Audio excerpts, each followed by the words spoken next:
Геннадий Николаевич Михайлов, врач-онколог Канашского межтерриториального медицинского центра, выступил с информацией о том, как вовремя диагностировать рак и какие обязательные скрининговые и профилактические исследования необходимо пройти для своевременного выявления рака молочной железы, рака кожи, рака легких, рака кишечника.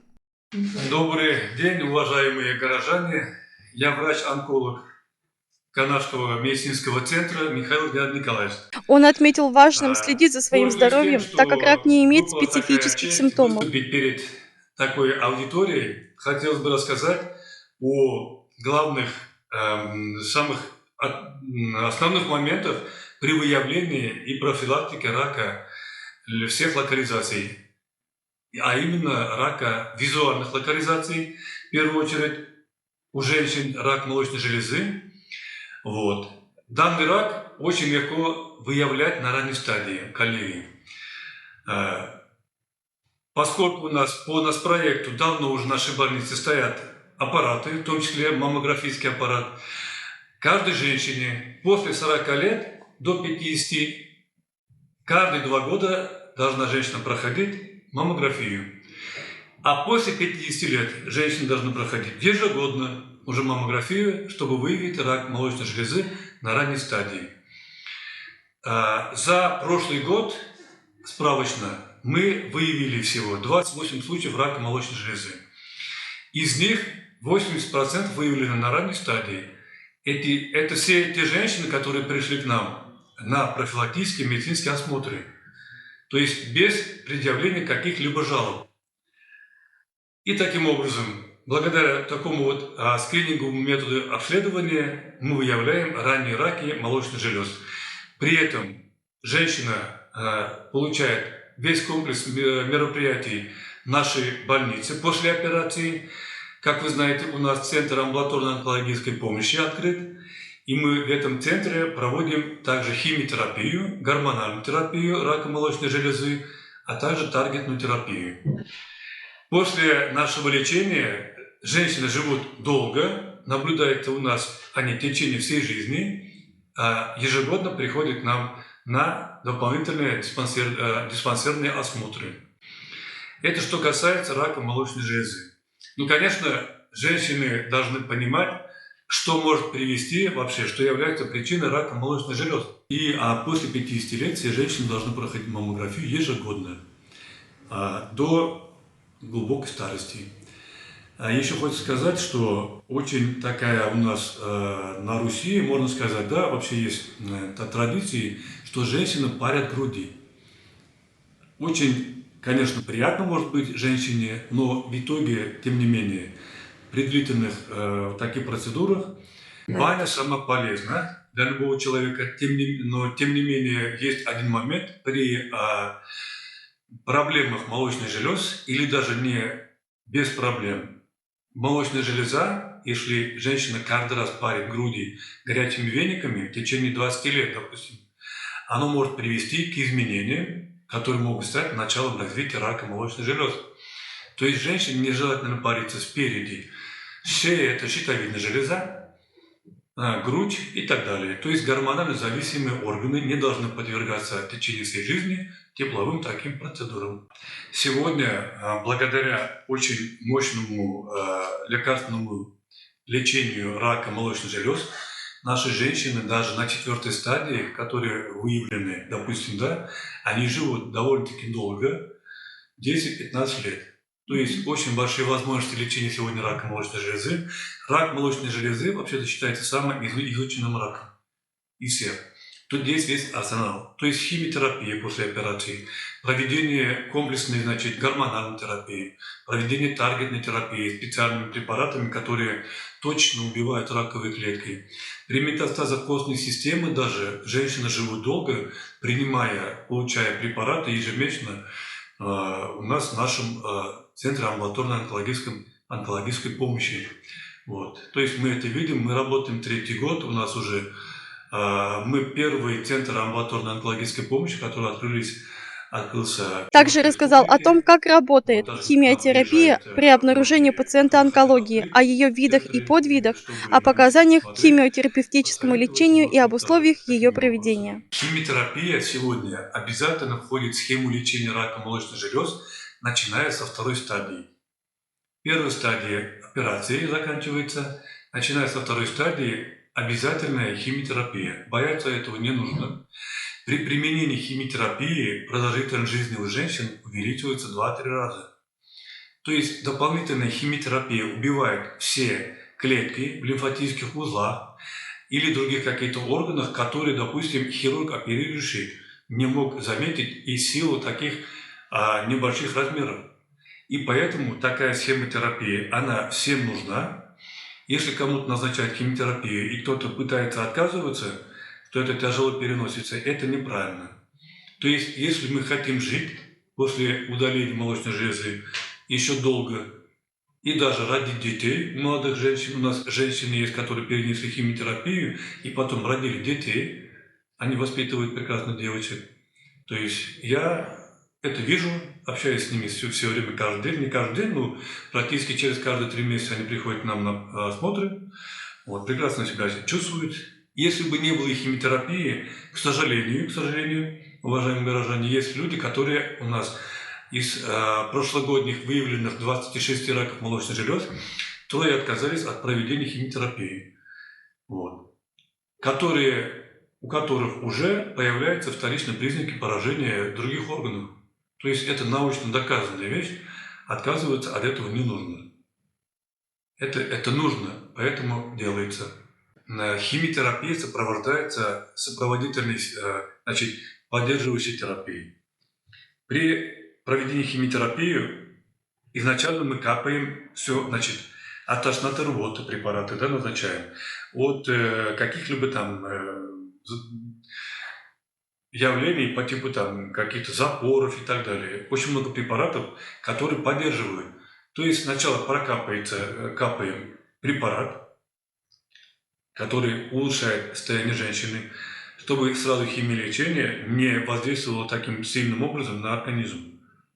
И после этого, сама химиотерапия идет, а потом уже на следующий день приходит на промывку еще раз они у нас. То есть таким образом многие очень хорошо переносят. Но единственное, чаще всего вопросы, как и бывает. Женщина, конечно, должна красиво выглядеть всегда, волосами своими, но химиолечение, конечно, приводит к тому, что выпадают волосы. Практически, 80% случаев волосы. Но после проведения химиотерапии волосы вырастают пышнее, красивее, худрявые они у нас приходят. За полгода вот они уже свои парики красивые снимают, потом уже своих волос со своими ходят. Очень отрицательный момент – это аборты. Аборты, особенно в молодом возрасте, которые могут привести впоследствии к гормональным изменениям в организме женщины. То есть и это может быть началом каких-то заболеваний яичники после частых абортов, допустим.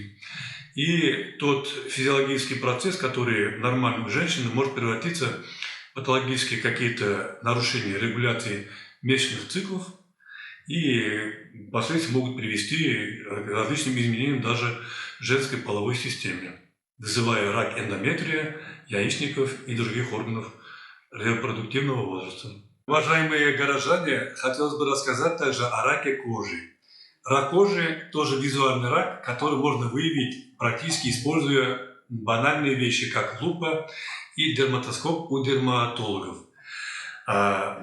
После рака молочной железы рак кожи занимает второе место в структуре всех онкологических заболеваний. Чаще всего заболевают люди белого цвета кожи, то есть, можно сказать, блондинки, да, и те, которые любят очень отдыхать в жарких странах по много и получать такой слишком выраженный загар. Таким образом, подвергая свою кожу разнообразным изменениям, и который может явиться причиной образования меланом. Вот. Хотелось бы сказать о том, что если мы все хотим отдыхать на море, мы должны поехать не к солнцу, а к морю. Мы должны загорать утреннее и вечернее время, чтобы этот солнцепек не попал, значит, не вызывал ожог кожи. И, конечно же, сейчас имеется в продаже очень много разнообразных гелей и кремов для того, чтобы защитить кожу при отдыхе на морях. Об этом надо помнить. Вот, хотел сказать. Есть, конечно, очень много у нас пациентов, которые имеют различные папилломы или пигментные невусы. Простыми словами говоря, это родимые пятна, которые имеются практически у каждого человека. Надо всегда следить за этими родимыми пятнами. Их надо беречь. То есть еще один момент, который может привести к раку кожи, это все население наше сегодня моет свою кожу жесткими мочалками. Жесткие мочалки продаются везде. И таким образом, моясь всю жизнь, мы подвергаем нашей коже хроническому травматизму, травме кожи. И вот это вот простые такие пути, которые могут помочь нам всем защититься от рака кожи. Следующий рак, который тоже встречается очень часто, это у мужчин, это рак легких. Рак легких встречается чаще всего у мужчин. Если за прошлый год мы в нашей больнице выявили 16 случаев рака легких, из них заболело 13 мужчин и всего лишь 3 женщины. 14 мужчин курили, стаж курения 40 и более лет. То есть среди которых 60 лет курили или 50. Вот. Очень простая логика. Профилактика рака легких. Чем меньше люди курят, тем меньше заболевают. Если бы удалось нам сократить курение среди населения до нуля, то мы практически избавились бы от рака легких. Ну, как женщины заболели, то тоже понятно, что они жили долгое время рядом с мужчинами, которые курили. То есть женщина тоже может стать объектом для того, чтобы заболеть раком рядом с курящими мужьями. Об этом тоже надо помнить. То есть, действительно, ничего сложного в этом нет. Бросили курить, и рак легкого как бы нет. Тем не менее, естественно, очень широко распространено среди молодежи курение сигарет, сейчас электронных, насколько я вот сейчас название помню. Вот. И это далеко оказалось не безобидной сигаретой, которая является чуть ли не полезной, да, оно также может привести такой же частотой к раку легких. Будьте осторожны и помните об этом. Рассказывайте об этом своим детям, своим внукам, что это может привести тоже к раку легкого. Несколько слов хотел сказать о раке кишечника. Рак кишечника сейчас выходит на первое практически место среди заболеваний в структуре злокачественного образования желудочно-кишечного тракта. Причиной является, во-первых, питание. Мы абсолютно перестали питаться правильно. Мы чаще всего, перекусами пользуемся на работе. И приходя домой, мы вечером на ужин наедаемся, можно сказать, перегружая весь наш кишечник. Сразу, первый, второй, третий в одном флаконе, все остальные прелести. И, конечно же, при этом человек ему хочется только спать и лежать на диване. То есть все эти факторы тормозят нормальные функции кишечника. И при этом это переедание аналогично, то есть равно перепитию. Правильно говоря или нет, когда перепивают алкоголь или переедают, в такой же степени страдают все системы пищеварительного тракта. Вот, поэтому. И дальше, мы чаще должны питаться овощами, то есть нам всегда не хватает клетчатки. Раньше, если у нас, скажем, наши родители и бабушки, дедушки меньше болели раком кишечника, из-за того в их рационе мяса не очень-то много было. А сейчас мы питаемся мясом, тем более консервированными колбасами, где содержится очень много различных консервантов, которые тоже при длительном применении, приеме могут привести к таким изменениям слизистой оболочки кишечника, которые могут явиться причиной появления рака. Следующий момент, мы очень мало начали двигаться. Мы двигаемся очень мало, мы все едем на авто, мы все передвигаемся чаще на автобусах. Практически, чем меньше человек двигается, вообще ходит, тем хуже работает кишечник. И поэтому мы должны понимать, что движение – жизнь и для кишечника, и для всего человека. А продолжительность жизни при раке зависит от нескольких основных факторов и от отношения к своему здоровью. Сейчас то, что проводится сейчас и каждый год добавляется та или иная схема лечения, это нас всех радует. То есть больше возможностей выжить даже при выявлении на рак поздней стадии. У нас работает психолог еще, значит, по с онкологическими пациентами. То есть эта психологическая поддержка очень нужна. Не все открываются. Практически, конечно, они с психологом очень так неохотно идут. Мы аргументируем все свои слова, все свои объяснения только тем, что на самом деле все происходит. То есть это излечивается. Женщина говорит в прошлый раз: у меня же горячая линия еще, тут Южный Куст звонит до 2 часов, потому что онкологов очень мало осталось в отделениях, в районах. Вот, поскольку мы 8 районов проводим химиотерапию, то есть Южный Куст приезжает сюда. Вот. И, естественно, у них у всех телефоны есть, и вообще спрашивают о вещах, там обезболивание вопрос возникает, да? А всех пугает, конечно, при обезболивании какие-то наркотики. Вообще наркотики, когда назначаются, это не означает, что это последняя стадия, и тут на этом дело закончено. Иногда нам приходится прибегать к наркотикам систематически при лечении этих больных. То есть, где усиливается болевой синдром, мы назначаем курсами этот препарат, морфин, допустим, даже, да, или пластыри фентаниловые. Вот. Через некоторое время мы их снимаем, и человек уже долго еще живет на фоне химиолечения, на фоне всех лечений, у них боли уходят. То есть сегодня рак расценивается как хроническое заболевание, которое обостряется при появлении метастазов. Считается, что это обострение. Это опять лечится, проводя, значит, те или иные различные методы лечения. И все, то есть длительно живут люди вот с этим заболеванием, воспитывая своих детей, внуков, там, принеся пользу, я не знаю, там, семье, себе, там, всем. Вообще есть очень хорошая программа диспансеризации населения, которая включает в себя 4 компонента онкологических для выявления раннего рака. Туда входит маммографическое исследование у женщин, входит онкоцитология шейки матки, поскольку рак шейки матки встречается тоже довольно-таки часто. При профилактических осмотрах берется цитология шейки матки, где могут выявить раковую клетку на ранней стадии и вылечить человека, сохраняя все органы, даже не удаляя, скажем, женские половые органы. Проводится конизация, то есть малоинвазивные методы лечения, которые приводят к полному выздоровлению. И после этого у нас есть женщины, которые рожали детей своих и счастливо и весело живут. Это второй компонент. Третий компонент – это для мужчин. Это рак простаты.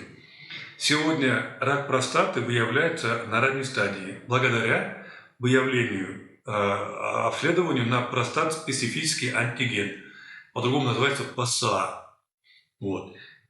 Поскольку рак простаты встречается у мужчин чаще всего старше 60 лет, все мужчины города должны проходить. Или вы приходите для прохождения диспансеризации, или вы приходите ко мне уролога, или это могут дать вам даже направление ваши участковые терапевты. Опущение матки явно напрямую может не привести к онкологии, то есть, да, если это опущение не является на 3-4 стадии. То есть по степени опущения матки тоже имеет свои стадии. Ранние стадии опущения некоторые, где особо незаметно, женщина не замечает, как это вот опущение, да, на себя.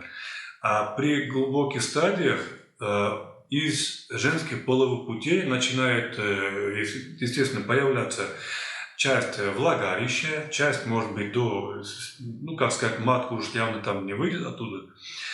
Тем не менее, вот когда это все хронически происходит, Это все еще задевается, травмируется, та часть, которая выпадает. Несмотря на то, что такие женщины, конечно, они ходят определенных каких-то, ну, не памперсах, да, скажем так, подкладках, да, которые спасают, естественно, работающему, тем более человеку в тех или иных местах. Тем не менее, оно в итоге высушивает слизистую поверхность влагалища и приводя таким образом к мацерации, изменению клеточного состава, которое гипотетически может быть началом, то есть вообще привести на самом деле изменениям вплоть до раковых. Поэтому эту болезнь тоже надо лечить. Обычно опущение органов малого таза, матки и влагалища очень хорошо лечат хирурги, гинекологи, пришивается и вообще без проблем потом женщины живут.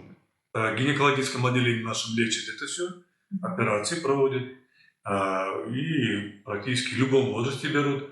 Если это, значит, женщины, скажем, какими-то фоновыми заболеваниями, как перенесенные инсульты, инфаркты, конечно же, там перенести тот наркоз немножко тяжеловато, да?